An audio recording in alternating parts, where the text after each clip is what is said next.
In 1993, three engineers started a company with $600 in cash. No warehouse, no lab, just a booth at a Denny's diner in San Jose. Today, that company is worth more than the entire stock markets of Germany, France, and the UK combined. It's not Apple. It's not Google. It's not even a company most people could explain what it actually makes. This is the story of how Nvidia, a graphics card company that almost went bankrupt twice, quietly became the most powerful company on planet Earth. And the wildest part? For over a decade, almost nobody believed it would work. Not investors, not the market, not even most of Silicon Valley. Stick around, because the turning point in this story is one nobody saw coming. Not even Nvidia. Before we get into it, if you like stories about companies that shouldn't have worked but did, hit subscribe now, because we break down one of these every single week, and trust me, this one's a roller coaster. Three guys, a diner, and a crazy idea. The year is 1993. Jensen Huang is 30 years old, an engineer who'd spent his career at chip companies like AMD and LSI Logic. He teams up with two other engineers, Chris Malachowski and Curtis Preem, both veterans of Sun Microsystems. They don't have an office, so they meet where every broke founder in America meets, a Denny's. To legally register the company, a lawyer demands $200 in cash, right there in the room. Huang empties his pockets. It's not enough. So he calls his two co-founders and tells them to each chip in $200 of their own. Total starting capital, $600. They name the company Nvidia, from Nvidia, the Latin word for envy. A bold name for a company that, at the time, had absolutely nothing anyone would envy. Their pitch? Build graphics chips for video games. In 1993, that sounds less like a business plan and more like a hobby. Gaming wasn't a trillion-dollar industry yet. It was floppy disks and pixelated sprites. But investors bite. Sequoia Capital and Sutter Hill Ventures put in $20 million. And Nvidia starts building. The first near-death experience. Here's what nobody tells you about Nvidia's origin story. Their very first product was basically a failure. The NV1, released in 1995, used a rendering method almost nobody else adopted. It flopped.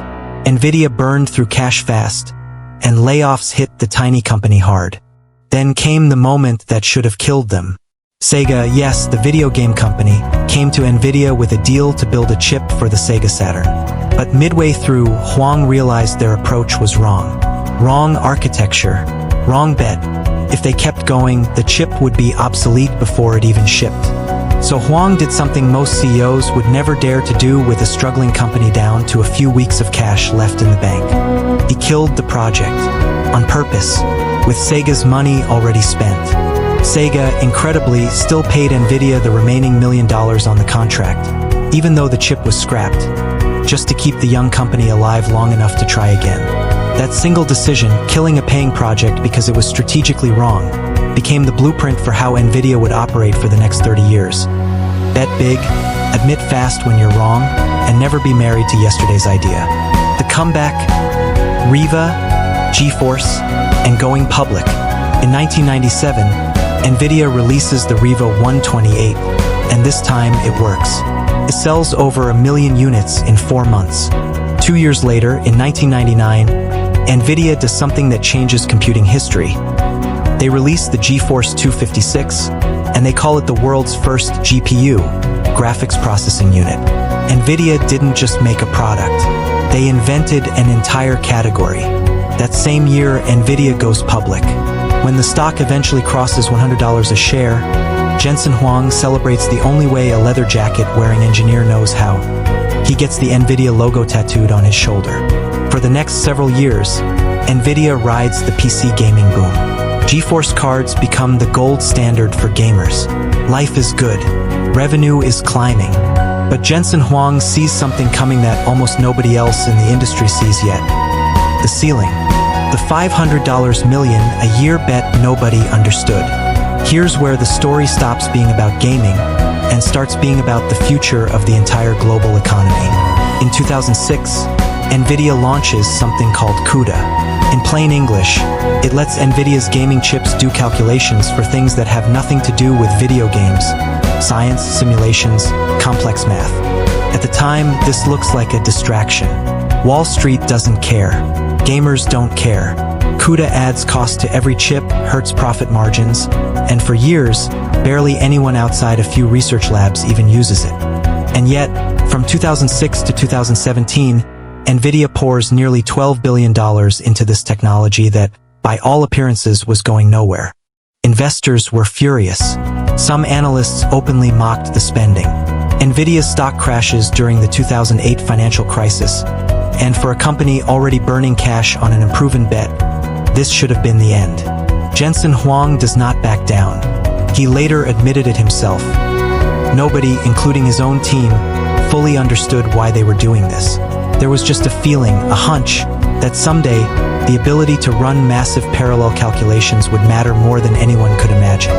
That someday arrived in a way nobody at Nvidia predicted. The moment that changed everything. 2012. A university team in Toronto, including a student named Alex Krzyzewski, working with legendary researcher Geoffrey Hinton, enters an image recognition competition called ImageNet.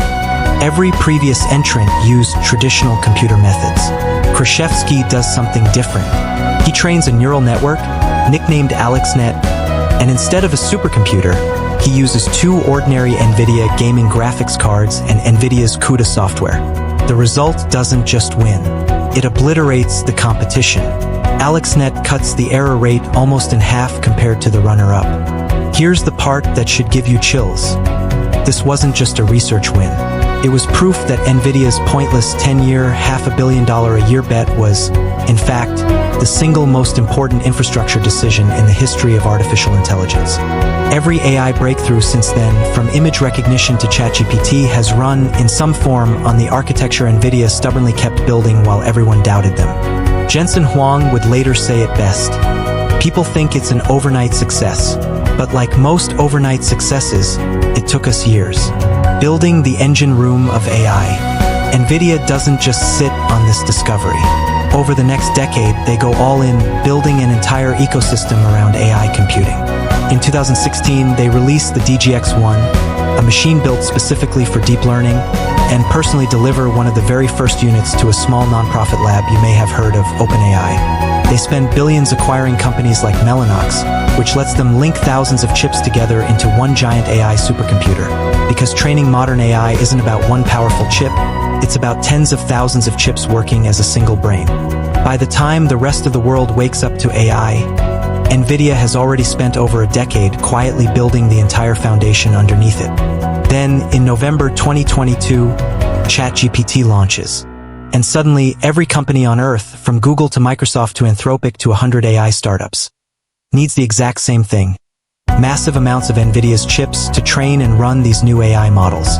The numbers that don't make sense. Let's talk numbers, because this is where the story stops sounding real. When ChatGPT launched, Nvidia was worth around $400 billion, already a huge company. Within about 3 years, the stock rose roughly 12 times over.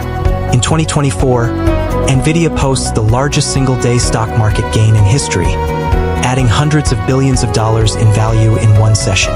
It becomes the most valuable public company on Earth, overtaking Apple and Microsoft.